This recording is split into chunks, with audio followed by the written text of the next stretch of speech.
Let us understand cost of poor quality.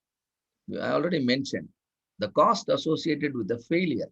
Any form of failure is called cost of poor quality. There are two types of failure broadly we categorize. One is called internal failure, another one is called external failure. If the customer detects the failure, it is called the external failure. If you detect the failure, if the organization no itself detects the failure, that's called internal failure. To put it simple, before dispatch, you detect the if the failure is detected before dispatch, we call it internal failure. Detected after dispatch, we call it external failure. So there is a question here in the chat. I'll certainly address lean also. Please wait for it, Mr. Sunil. All right. So the internal failure and external failure. Anyway, both are failure and both are called cost of poor quality. And now I want to listen to all of you. You can share me. What is your experience? What do you think the cost of poor quality to be as a percentage of the sales? Do you think it is 1% in your organization? Or do you think it is 5% in your organization? Or do you think it is 10%? Or do you think it is 20%? Or do you think it is more than that? Whatever is your experience, because all of you are going to be correct, because it differs from product to product, organization to organization. I'm only asking you to share your experience. In your experience, what is your opinion? How much could be the cost of poor quality in your organization according to your experience? Can I get some thoughts?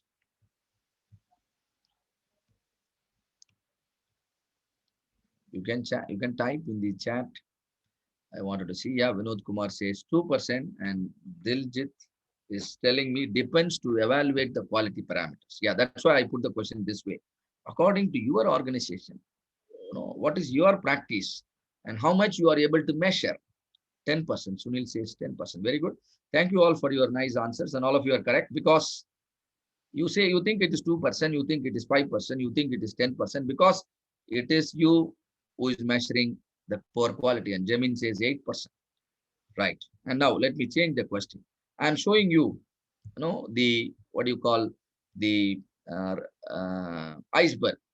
You can see it in my slide. And now, do you see a full iceberg or only a small portion of it? All of you understand. You are able to see only a small portion of the iceberg in my slide. Same is the logic. You think it is 2%, you think it is 5%, you think it is 10% in your organization by seeing only a small portion of the failures, only a small portion of the cost of poor quality. If you see, all the failures that is actually happening in your organization, you will be able to better understand the cost of poor quality. The magnitude is much more than what you are actually measuring right now. So what you are seeing here is not the iceberg. You are seeing only the tip of the iceberg. Why are you able to see? Because it is visible. Since it is visible, you started measuring it. You made it tangible. And now you realized your cost of poor quality is around 5%. Some of you told me it is 10%. You're right. That means you are monitoring all these things, your internal rejections, the warranty claims, the repair you undertake, the rework you undertake, some excessive testing you are doing, and all these things. Some product recall. Toyota has undergone product recall. Apple has undergone, and then Maruti had recall, Ford had recall, and 2015 Nestle India had recall, and the worst form of external failure, right? All these things are visible portion of the cost of poor quality. But I hope all of you will agree with me. The major portion of the iceberg is hidden inside the water. Same way, problems are hidden in your organization. And here the iceberg is hidden inside the water. You know what is equivalent to water in your organization? What is equivalent to water in your organization is your inventory. If I remove the water, you will be able to realize the cost of poor quality is much, really bigger. In fact, the magnitude of the invisible portion of the cost of poor quality is much higher than the visible portion of the cost of poor quality, isn't it? And How the water is hiding here? Same way, what is hiding problems in your organization?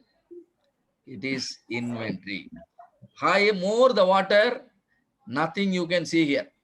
You keep more inventory, no problem will be visible. You will see your organization functioning smoothly, but inefficiently, right?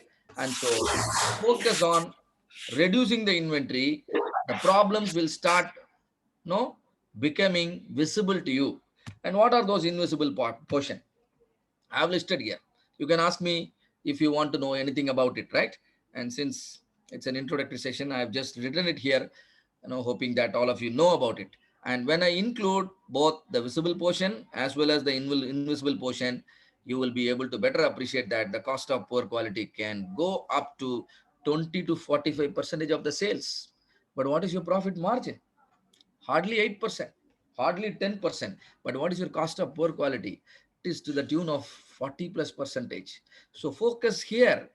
Don't try to increase the price of your product if you really want to make your profit margin thicker. Instead of increasing the price, your focus should be on no reducing the cost of poor quality. You will be able to double your profit.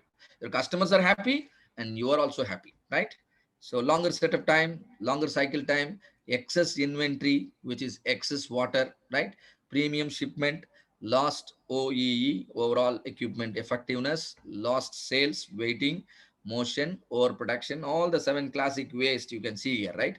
Over processing, customer dissatisfaction, lost market share, failure resolving time. There are many, many. I have listed only few, right? If you have the habit of visualizing all this, monitoring all this, measuring all this, then you will be able to understand your real percentage of cost of poor quality. If you don't monitor, don't measure and monitor, you are simply allowing the monster to eat away all your profit, right? Don't do that.